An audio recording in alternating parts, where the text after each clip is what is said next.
Bore da, and welcome to Welsh Planner Live, which has been organised by RTPI Cymru with support from Savills and Francis Taylor Building, who are the event sponsors.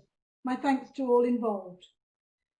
The climate change crisis continues to eat away at our capacity to build resilient, healthy and sustainable societies.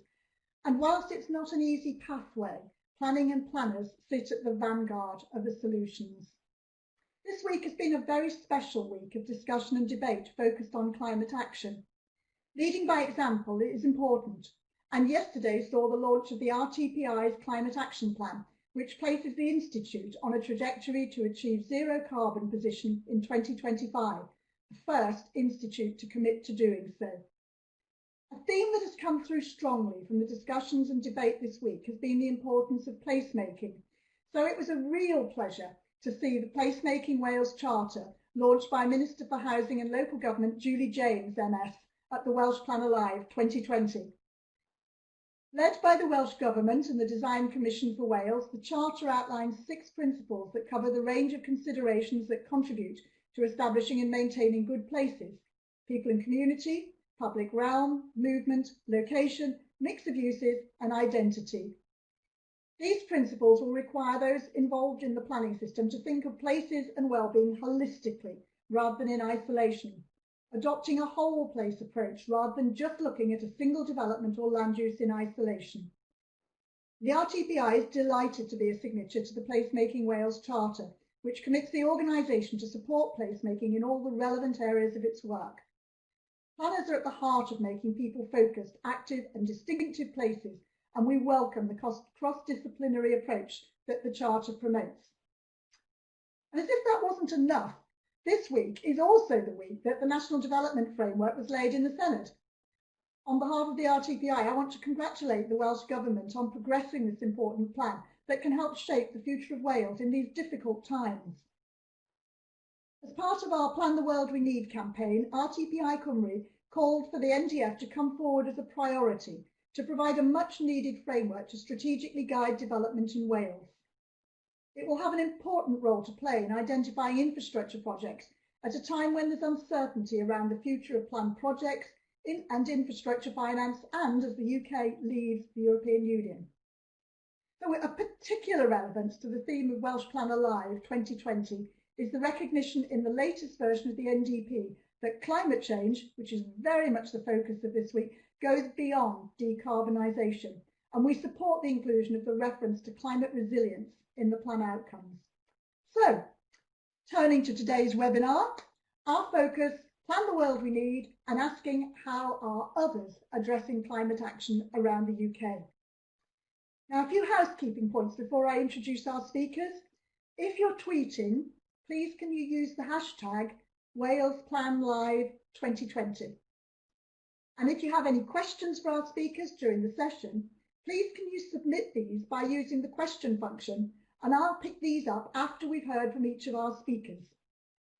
So to briefly introduce our speakers for today, more detail about their biographies can be found on the conference website.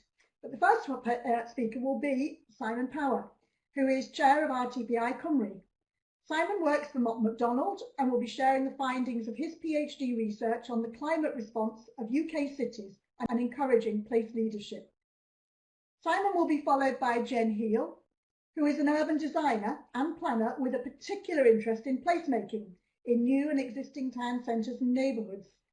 Jen is co-chair of the Design Commission for Wales, National Design Review Service, and has been involved in developing the Placemaking Wales Charter, which I mentioned earlier, and which was launched on Wednesday this week.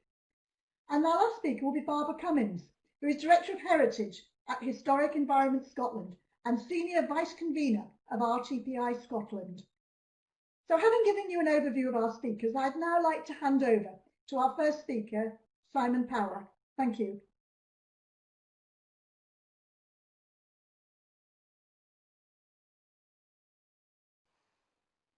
Okay, hi.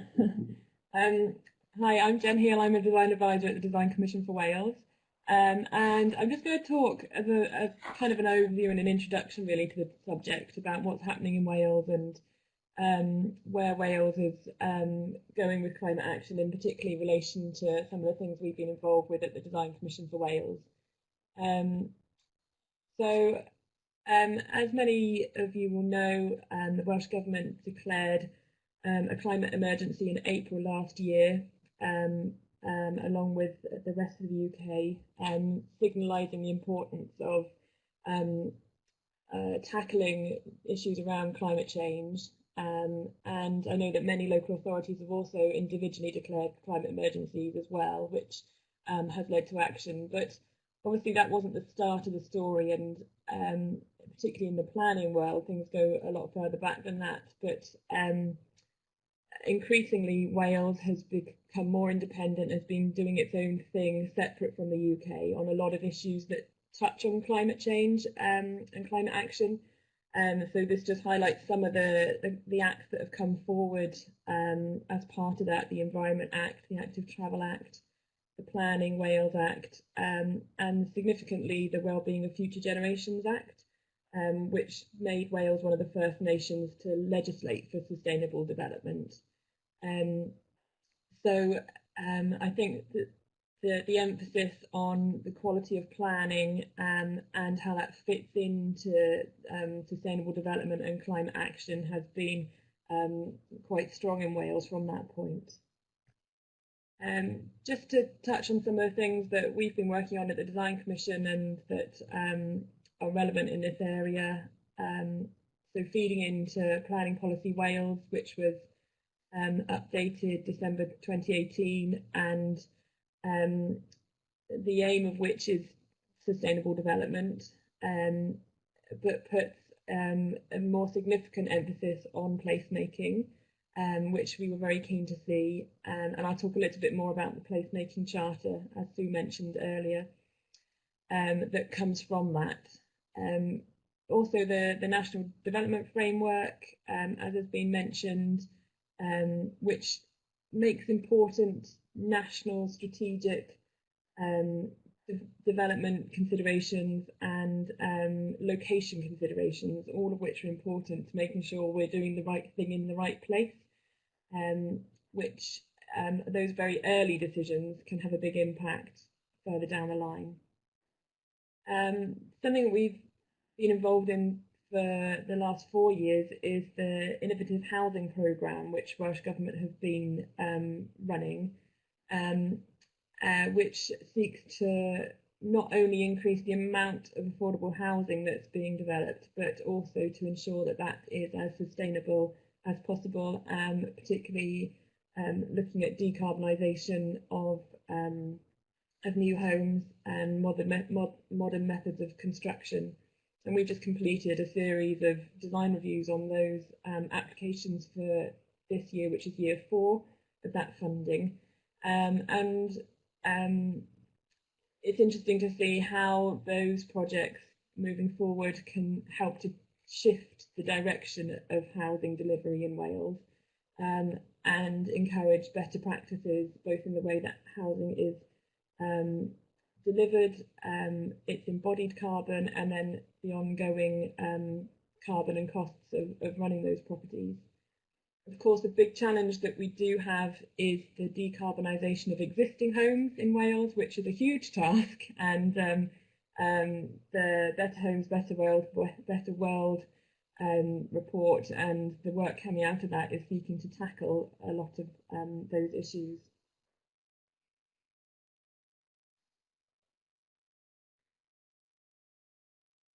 So just to look at one picture of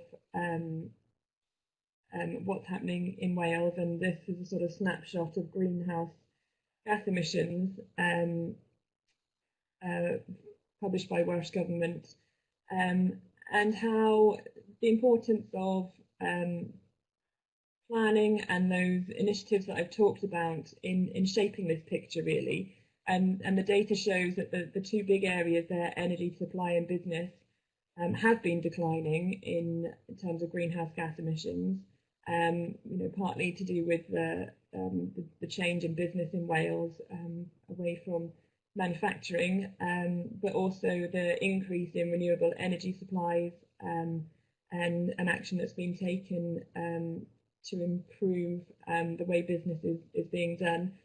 The residential section there is significant, and I think the initiatives that we've looked at in terms of innovative housing programme and decarbonisation are important, but there's still a long way to go in terms of making sure that all new housing is working towards a zero carbon target, not just the affordable sector, but across the board. And then another area which I think we really haven't tackled significantly yet is the transport section there, which is a significant contributor and has not been declining over recent years. And our public transport systems in our cities aren't working as it should do, let alone our towns and villages and rural areas. So the need for a strategic look at transport across Wales is required, and the investment to support that is required. But just a thought really on those sort of categories is that yes, action is needed to address each one individually, but it's important that we don't just think about things individually, and that the big picture and the guiding mind and the holistic view is important. And so just flagging up two things that help with that in Wales is obviously the Wellbeing of Future Generations Act and the Office of the Future Generations Commissioner really brings everything together so that you're not working in silos, but there is collaboration and there is involvement and to tackle these things together. The Future Generations report highlighted housing, transport and planning as significant areas that need input, and it's important that all of these things work together. Obviously, one way of tackling that transport sector there is through land use planning and making sure those two things are working together.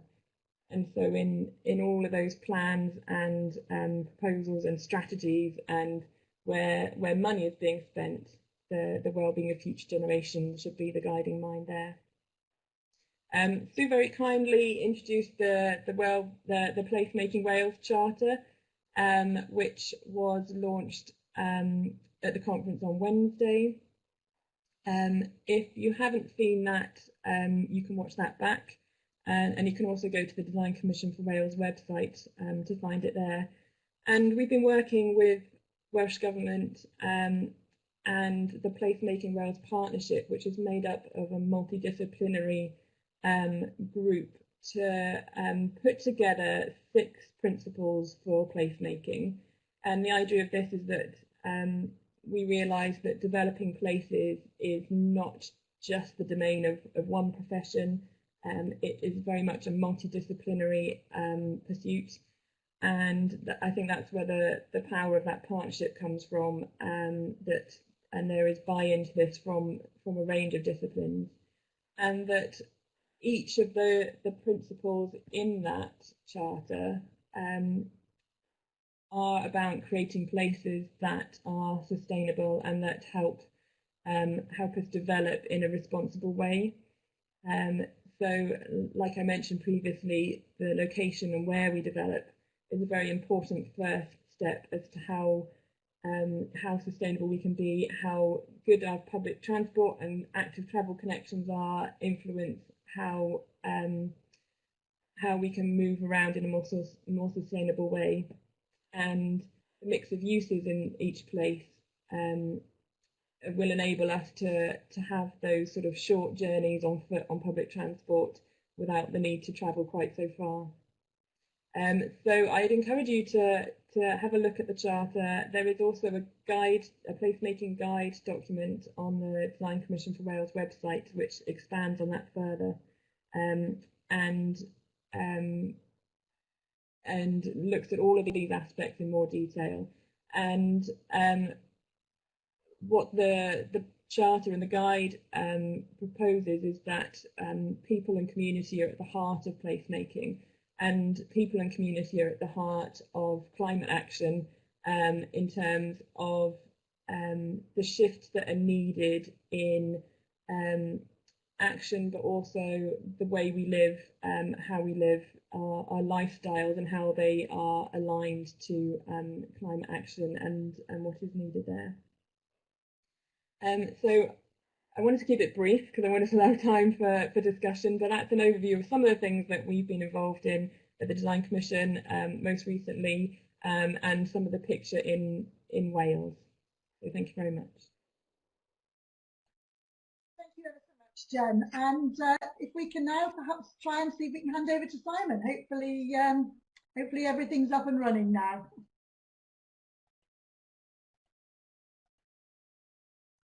Thank you, Jen. That was great.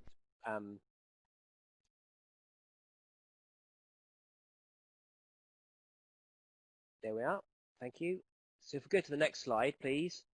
So as I was saying, this is a sort of step aside from what is going on. So there's obviously practice and process and sort of procedure going on in individual cities around the UK and around the world. I'm interested in sort of taking a slice into that and answering some of these questions, which was around who is producing the strategies for zero carbon outcomes, and how much they are taking account of the full scope, as Jen was just talking about, in terms of the different sectors. How are individual strategies really considering the need to change the way that the cities and places are governed and distribute leadership? And Jen has just touched on the role of the Future Generations Commission in Wales and the Placemaking partnership as an example, and then also particularly what is the role really for those who are leading in our cities and places, and obviously town planners come into that. So just to give a very quick taste, I'm conscious we've taken time. Next slide, please. So these are, I've taken as a sort of case study the UK core cities. It's an informal sort of network of those cities there. It excludes the capital cities of Scotland and England for various reasons, because it was felt that their governance systems and processes were probably slightly unique. Next slide, please. So we've been busy investigating, just to give an idea, data collection on all the cities. All those cities have declared climate emergencies. All those cities are putting in place different strategies and documents, and then various of those cities are putting in place different forms of governance to try and drive forward. Next slide, please. And there is a wealth of documents. You can almost drown in the documents, a wealth of sort of secondary data in terms of what the different cities are producing. And it is interesting as to who's producing them and what role planners are taking in them. And some of the documents are more statutory in nature and relate directly to the councils. And there's a whole debate about whether the best route is at the city level or the city regional level. And there is also, some cities are producing documents as part of a coalition and not necessarily being owned by the council. And that's there are pros and cons to that, which we can possibly explore. Next slide, please. And so, this is a very live subject. I mean, Newcastle only published its action plan a couple of weeks ago. And there is a sense that, and a critical sense, Climate Emergency Manchester, who produced the report on the left, are sort of perhaps slightly criticising constructively that there perhaps isn't enough learning, cross-coalition and thinking between the core cities on what they're all doing and what's good and what isn't. They've looked initially at a selection of the core cities. They'll be finishing off their particular piece of work in the next month. Next slide, please. And really what is getting quite interesting is trying to understand what's really important, what makes things effective. So partnerships, so there is a whole series of questions around is it citizens' juries? Is it the usual sort of suspects, I suppose, public sector sort of organisations, the university, the city council, etc., in the room. But do the people in the room have the powers and the levers to influence what is really necessary to deliver net zero? And we've heard this week about transport and energy and how some of these issues are more challenging to deal with at the local authority level than others. And then particularly the issue around people and skills, because at the heart of a lot of this, there's an awareness that we will need investment and a very significant step change in things like retrofitting of housing or decarbonising transport. And especially at the current time, local authorities, in particular city authorities, have relatively limited funds. So the next slide, please. So I guess where we're getting to is a real debate about what these strategies, of which planners often are involved in or even leading in some cities, are attempting to do, and whether there is enough recognition of who needs to be in the room and who is really emitting the carbon, and at what level and scale you are best to group together the coalition of the willing to achieve the zero outcomes you need. And we also heard on Tuesday from Lorraine Whitmarsh around the role of citizens, and that technology plays part, but citizen behaviour plays a part. So the last slide, this isn't my own particular work, but it's something I found which is very much attuned to where I was heading, which is from an Oxford City Council piece of very recent work. And what it does on the right hand side, if you just look at the bars, I suppose it's really fascinating to try and understand in all these conversations about zero carbon cities, what the real influence of the city council or the predominant leader or stakeholder is, what's within stronger influence, weaker influence, and is a concern. In principle, it's quite startling how little control, particularly in the UK with the way that our cities are governed, how little control we possibly have. It's maybe only up to about 50%, somewhere between 20 and 50%. So when you see and hear, as I'm sure we all do, oh, net zero Liverpool, net zero Bristol, there's a lot of naivety around what that really means, and and who probably needs to be in the room to have any real hope of genuinely moving towards a zero carbon city. So I think I will probably be it's likely to be concluding that many of the innovative governance arrangements that are being put in place across the core cities are possibly not doing enough to bring the right carbon emitting individuals and owners into the room, but also thinking about what is the nature of place leadership, which is very much individual entrepreneurs that can sort of move in and around organizations, is that many people increasingly don't have the time and the and are not necessarily particularly well empowered in our cities to do this.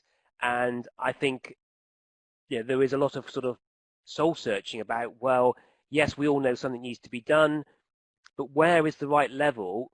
Is it our local mayors? Is it directly elected mayors? Is it the leader of the local university? Is it in Wales, the Future Generations Commission?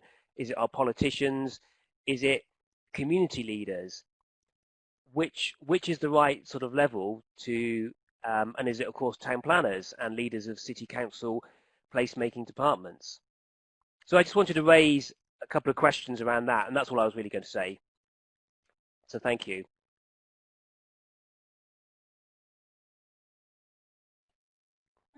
Thank you, Simon. I think there's some really interesting questions that you pose in that, and some really interesting emerging findings, which I'm sure we can pick up on in the questions later.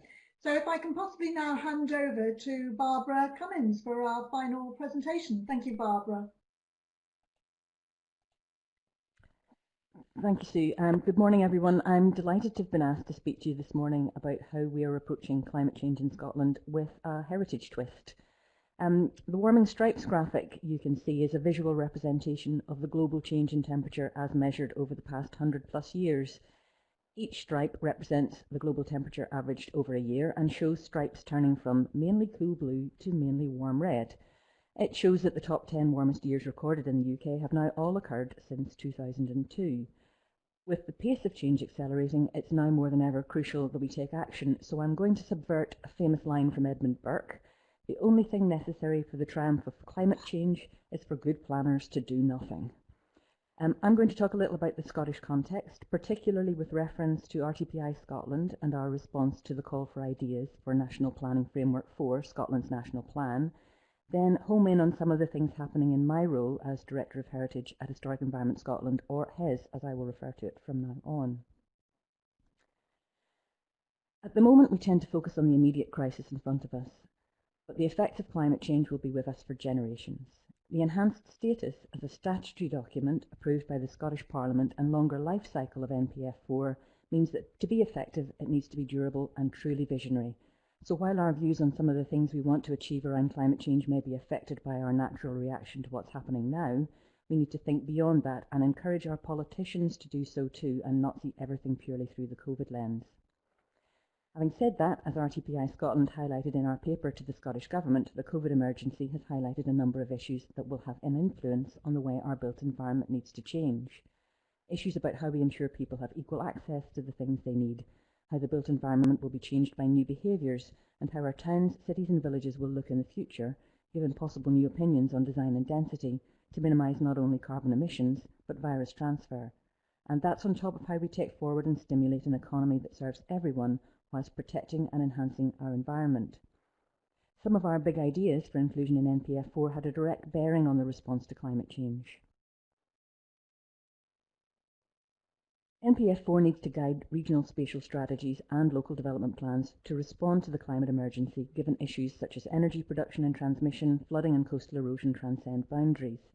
Responding to the climate emergency isn't simply about mitigating negative effects. It could also provide opportunities to support jobs and the economy. With increased flood risks resulting from climate change, the need to manage and respond to flooding will require even more primacy. In addition, a stronger national spatial focus is needed on the impacts of sea level rise and coastal erosion on vulnerable communities, infrastructure and land uses. We need to address the reality that communities and critical infrastructure may even have to relocate in the lifespan of the plan. With this in mind, we think we ought to give our landscapes a purpose that transcends a single function or industry. Forestry, peatland, renewable energy production, floodplains all need to be both protected and developed in the right places to support a low-carbon economy. Just as the slide shows, soil is more than just the stuff you grow things in. It's part of the carbon cycle. Transport Scotland have a really nice diagram on the travel hierarchy. But look closer at the projects Scotland has on the books, and they are generally about roads. So are our actions following our rhetoric? Maybe now it's time to shift focus. RTPI Scotland also believes that NPF4 needs to promote active and sustainable travel. We think large-scale improvements to active and sustainable transport networks across Scotland should be included as a national development. At the moment, it might be hard for some of us to imagine getting back on a bus or train. But this will pass and is one area where we need to think to longer term, both for connecting people but also directing new development to where that connectivity already exists or is easily enhanced. And let's not lose the positives from the current crisis on the focus of getting out and keeping active. Our next big idea for NPF4 is that it embeds the reuse first principle. It was really encouraging to see that this, as well as the place principle, was a recommendation from the Infrastructure Commission in Scotland. The reuse first principle is one dear to my heart. I'm a bit of a broken record on reduce, reuse, recycle. We ought to be able to apply that across everything we do. But that relies on others buying into that too, rather than a stick we planners beat them with. We need to follow through on the work of the Infrastructure Commission and ensure that the reuse first principle, where previously used land, buildings, places, materials and infrastructure are given preference to new. It needs to be applied across all of planning for places, but that starts with the strategic decision making about priorities and funding well before it gets to planning. We need NPF4 to change the narrative to be about place sustaining, using what we have and building on it to make both more resilient and secure what's special about places for future generations. Turning to what I do now and how climate change is impacting and on being responded to in the heritage sector in Scotland, Scotland's Historic Environment Strategy, Our Place in Time, has the vision that Scotland's historic environment is understood and valued, cared for and protected, enjoyed and enhanced. It is at the heart of a flourishing and sustainable Scotland and will be passed on with pride to benefit future generations. What we do needs to respond to that vision in the face of climate change.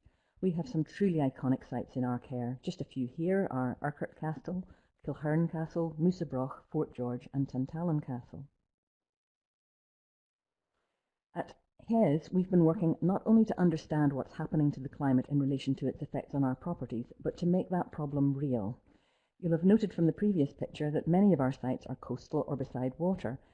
This slide shows the predicted increase in sea level as it affects specific sites. Add to that all the other things happening, warmer, wetter summers and more frequent year-round storms, and looking after roofless structures in exposed locations doesn't get any easier. Using everything we've gathered, though, we can set out how we respond to specific impacts and specific sites from climate change, where we accept loss, which we freely acknowledge we may have to do. We're sharing how we're doing this with others through our climate change guide, so they can apply the same techniques. We make sure that all our policy documents and guidance, whether that's technical advice or case studies from the awards we sponsor on conservation and climate change, follow some core principles on managing change. Namely, some change is inevitable and can be necessary for places to thrive. Caring for the historic environment benefits everyone, now and in the future. Good decisions take a long-term view, reflect an understanding of the wider environment, are well-informed, transparent, robust, consistent and proportionate, and make sure that nothing is lost without considering its value first and exploring options for avoiding its loss. The planning system in our home nations can only do so much. We also advise and advocate for better maintenance of properties as well. The climate has an impact and will ultimately affect the health and well-being of occupants, as well as the health and safety of those in the street below. Green roofs are not just the preserve of modern buildings. This is now a fairly normal response to energy performance improvement at our properties and responding to wetter weather, because we have tried and tested it and have the evidence that it works. We use aerial reconnaissance to inform our work, with our staff taking both flying trips over Scotland and drone photography. You can see here the effects of major storms on Dún and Rua, and Iron Age Broch is pretty catastrophic, as all we are left with is a remnant, and this will not be helped by increased storminess driven by climate change, which will see this monument ultimately destroyed. All we can do here is to record it. The implications of increased storminess and sea level rise on landscapes, such as the Uists in the Western Isles, is really sobering. Monitoring change is vital to providing the evidence base to inform strategic and policy responses, and HES are part of a joint Nature Conservation Committee-run project to use free satellite datasets for a national change detection toolkit. This is something we've only recently been able to do, and this will help us and our partners prioritise future work to target where it is most needed.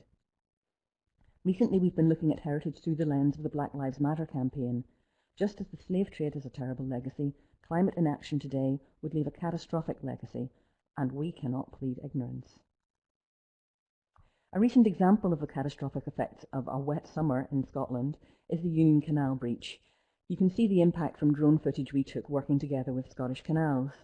You need to understand what's going on to respond to it. This flooded the main Edinburgh to Glasgow railway line and closed it for 2 months, so its impact went way beyond just that of damage to the monument. We were able to rapidly create a 3D model to allow Scottish Canals to come up with a solution, important as this is a scheduled monument. Our technical expertise has helped a partner produce the least invasive but most robust solution to get the canal up and running again. Another area where we're working in partnership with others to both understand and manage the impacts of climate change is in World Heritage. A Climate Vulnerability Index, CVI, has been developed as a tool to rapidly assess climate impacts, both to outstanding universal value and the associated community values of World Heritage sites for all types of World Heritage properties, natural and cultural. Its first application to a cultural World Heritage property was the Heart of Neolithic Orkney. This is actually comprised of 4 individual sites amongst the most important Neolithic monuments in Northern Europe. Today, these monuments remain dominant in a rural landscape, providing a unique testimony to ceremonial, funerary and domestic components of cultural traditions which flourished between 3000 and 2000 BC. Working in partnership with the University of the Highlands and Islands and James Cook University Australia and Orkney Islands Council and others, we identified the 3 climate drivers that present the greatest threat here: precipitation change, sea level change and storm intensity and frequency. We concluded that climate impacts are increasingly likely to add to a wide range of compounding pressures, including growing tourism numbers, infrastructure development and changing agricultural practices, which collectively are impacting the islands. The final work determined that the OUV vulnerability was high, indicating the potential for major loss or substantial alteration to most of the values that comprise the special qualities of the Orkney World Heritage Site. We assessed community vulnerability to be moderate, acknowledging the high level of adaptive capacity within the community. There are currently 6 World Heritage properties in Scotland, and climate change has been identified as a current or potential risk to all. A CVI assessment would be a valuable contribution to understanding climate impacts on those properties and allow us to plan a response. I don't want to end on a note of gloom, so I will end on a pretty picture of one of my favourite monuments, Broch of Gurness on Orkney.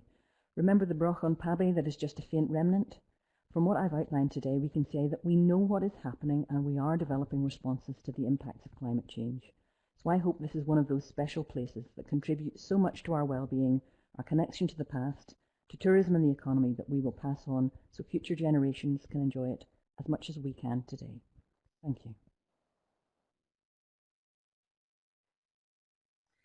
Thank you so much, Barbara. That was really interesting. I think there's nobody that can say that we didn't see this climate crisis coming. We've had ample notice of it, and I think it's going to be one of the themes that's come through from all of the speakers is the question about whether our actions actually reflect the rhetoric, and do we have those right structures in place? And I think that connects all 3 of what 3 speakers. It also connects back, the 3 speakers, to some of the themes that have come through from this week. So one of the ones I picked up was surface transport as one of the main carbon contributors, and so decisions which can reduce the need for travel using carbon reliant means should be at the forefront. Another one that came through earlier in the week was about the electric cars. Are they the way forward? But the speaker from Savills, David Thomas, talked about the electricity grid capacity and questioned whether that was actually there at sufficient level to be able to support the shift that we need. We've got technologies there to support carbon reduction and reach the targets, but actually, are we using them all? I think that was another point that came through today. Another one that was picked up again in the week and reflected in what was being talked about, I think it was Barbara, is about the sort of bringing everything together, that one solution may actually address a number of issues. So the biodiversity part is very, very important as well. I think another one that's again reflected from the week is about the importance of implementation. It's not good enough just to say something. Retrofit, again, that connects with previous speakers this week. And the theme that placemaking is central to it all. So multidisciplinary approach from, I think, again, final theme from all of you. What I'd like to do now, having sort of brought that together from both today and from earlier in the week, is put the first question that's come through, if I can, to Jen. And that's a question from Martin Buckle. And Martin asks, a key climate challenge for places in Wales will be the effect of rising sea levels on our coastal communities. What role can the placemaking charter and guide play in helping places to make the adaptations that will be needed? Thank you, Sue, and thanks, Martin, for your question. 2 things come to mind. I think one is thinking about the and planning for the whole place. So looking at what needs to be done to respond to the future change in sea levels, and looking at a town or settlement plan and how that can be incorporated into that. So rather than just sort of addressing the immediate problem, look at what are the wider needs, what are the wider concerns across the whole settlement. And then inevitably there will be the need for flood defence measures in certain places, and rather than just seeing those as an infrastructure that serves the purpose of flood defence, how can that contribute to the places that are being created there and change through that intervention? And there are some good examples of that across the UK, where a flood defence project is also a public realm project, and you're thinking about the places that are created through that new infrastructure. So using it as an asset rather than a barrier or as a problem. So we would encourage kind of early consideration of what activity can be supported, what is the form that is needed of that flood defence, and then how can you make that specific to the place that it's going into. So rather than a generic solution, what can make it respond to the particular context that it's going into. So two ideas that spring to mind on that one. Thank you. Barbara, I know you touched on coastal issues and particularly rising sea level. I don't know if there's anything you want to add to that? I think it's, in a way, for us and the role that we play in the historic environment, it's actually much more catastrophic than that. We're actually talking about just accepting loss in a lot of cases, and I wonder, and there will be communities where there won't be defences that you can build for parts of a place. We've had to respond in a particular instance in Weems Bay in Fife, so it's not terribly exposed, by a community calling for defences to support the protection of something.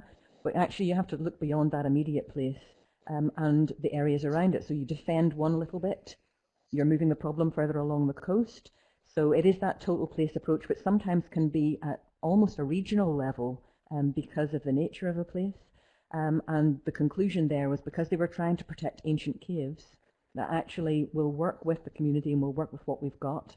We'll record, we'll scan, and ultimately we'll accept loss.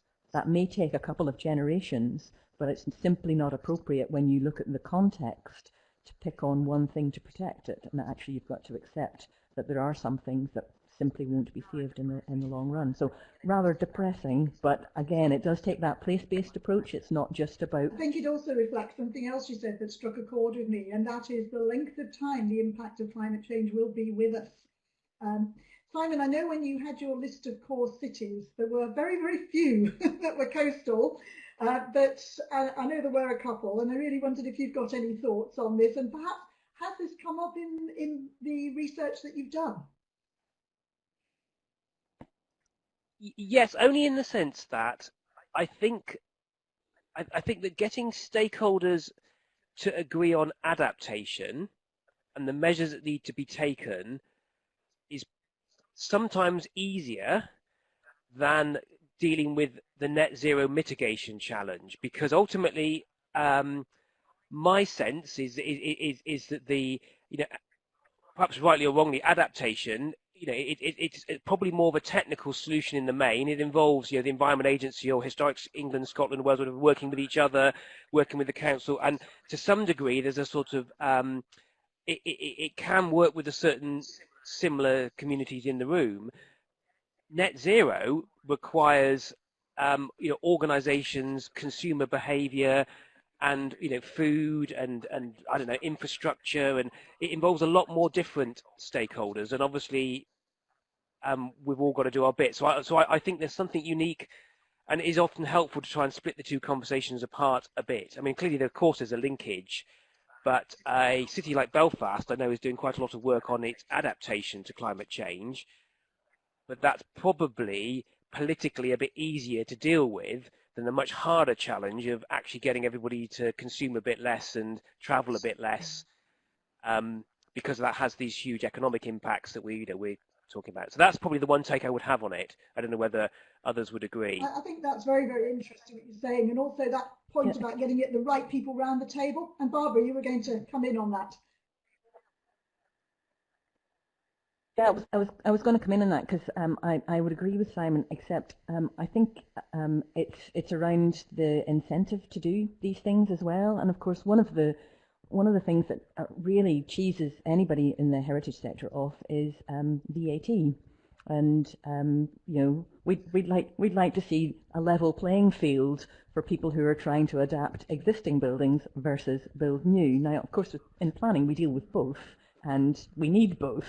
But actually, the disincentive to spend money looking after the properties that you've got and adapting the properties you've got versus building new leads to some very odd strategic decisions at government level as well. So education provision, they'll chuck money at building a new school, but they won't give you the same amount for adapting an existing one. So I think it is about incentivizing behaviour and making it a positive. Yes, I think that's very interesting, and retrofit was again something that's come through from the week, and I know something that Jen touched on as well. Just if I can throw another question out, this one, if I can throw it to you, Barbara. Do you have an approach in Scotland for integrating renewable energy to support heritage assets? Sometimes installing equipment can be at odds with the heritage asset.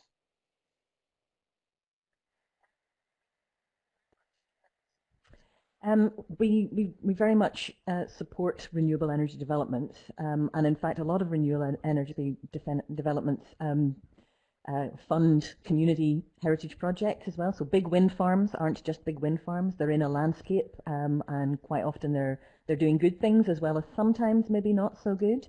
But yeah, we're very keen on adaptation and retrofit. We're applying it to our own properties, so even the castles, we're trying very hard to reduce energy usage. The green roofs and things like that actually improve the performance even of very old structures.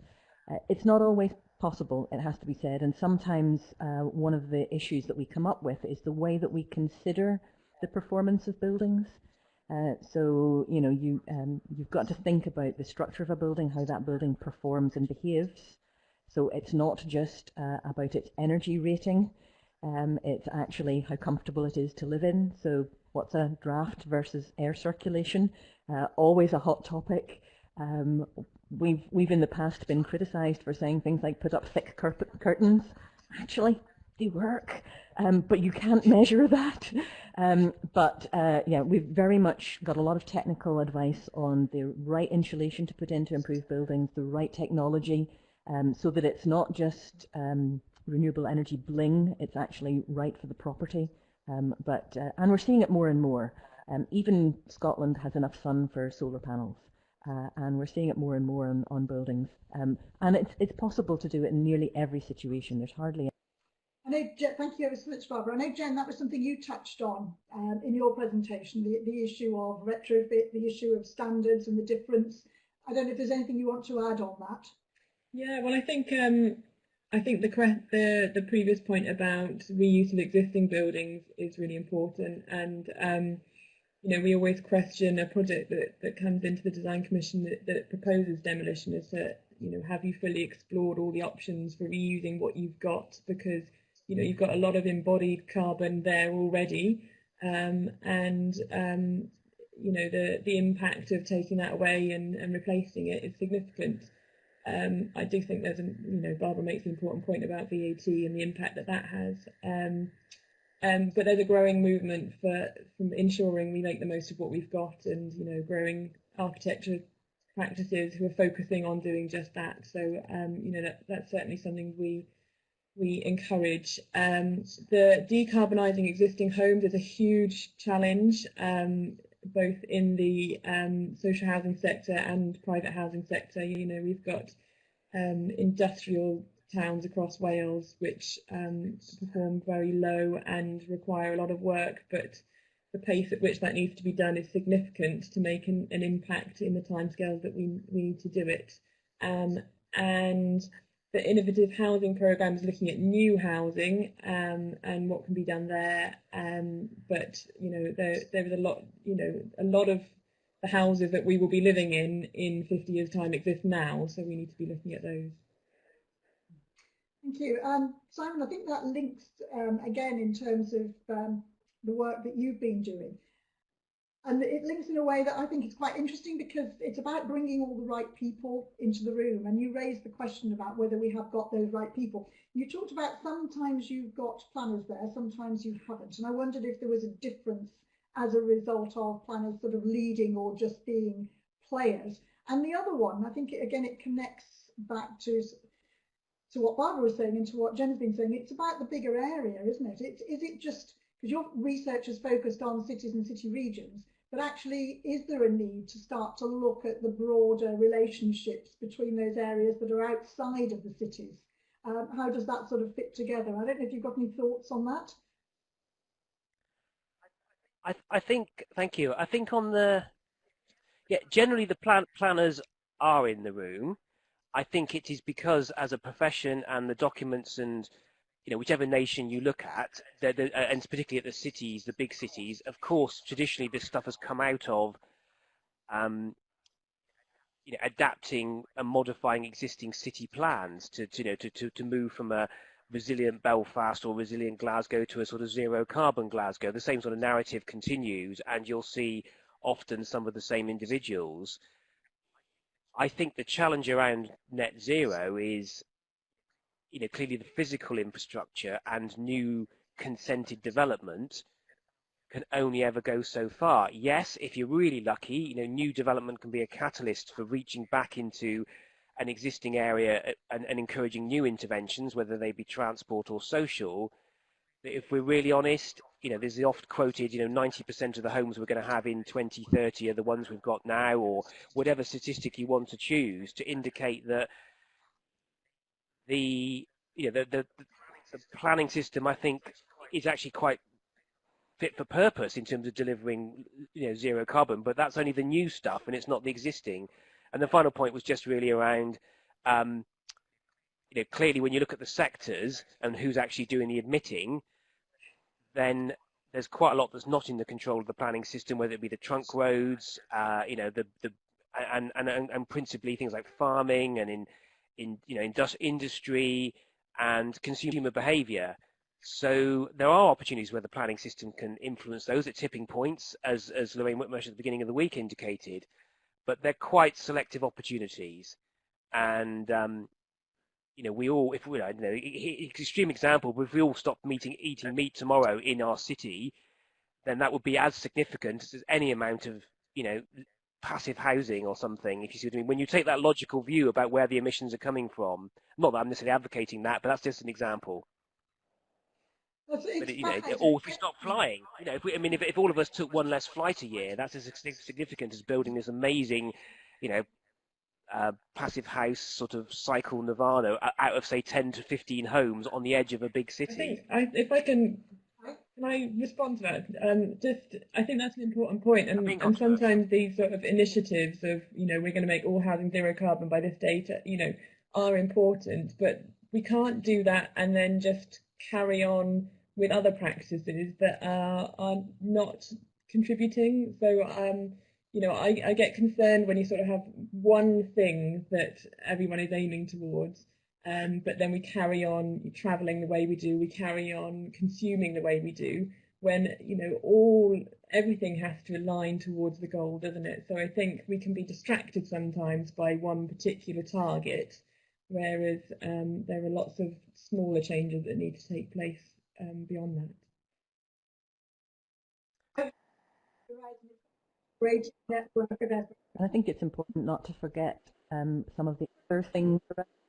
So I was going to say it's important not to forget one of the other things about improving the quality of the performance of our existing homes across the country is tackling fuel poverty, because some of the problems there are actually it's not about the climate, it's actually about the conditions that people are finding themselves in, and again that's perhaps a more positive message politically. Thank you. I think really that probably draws it all together very, very well. But before we just finish, one quick word almost, or quick liner from each of you. If you had one big message from your experience and what you've been talking about this morning that you would want to leave people to reflect upon, what would it be? And if I can start with Jen, if that's all right. build the right thing in the right place. Like it. And Barbara? Makes sense. And finally, Simon, over to you. Well, I think it's fairly obvious. It would be get the right people in the room, and as well. So not the usual suspects. That's great, because they always say have 3 takeaway messages, and those were absolutely great summaries of what you've said. So I really want to thank the 3 of you, Simon, Jen, Barbara, for your presentations and for engaging in the discussion afterwards, which I found personally really interesting. Presentations were interesting, they're thought-provoking, they're things that I may well go back and look at the recording on YouTube just to watch again some of those to take it all in. I also want to thank the sponsors, Savills and Francis Taylor Buildings, for their support. And finally, also to all those who've joined us on this session, or who may be joining us later on the YouTube channel live, for sharing, being part of this and for sharing the questions. And that was thank you to Martin for putting his up. So as I've mentioned, this recording will be available on the RTPI's YouTube channel, and the slides that you've seen this morning will be there as well. So thank you all so much. Thank you, everybody, and goodbye.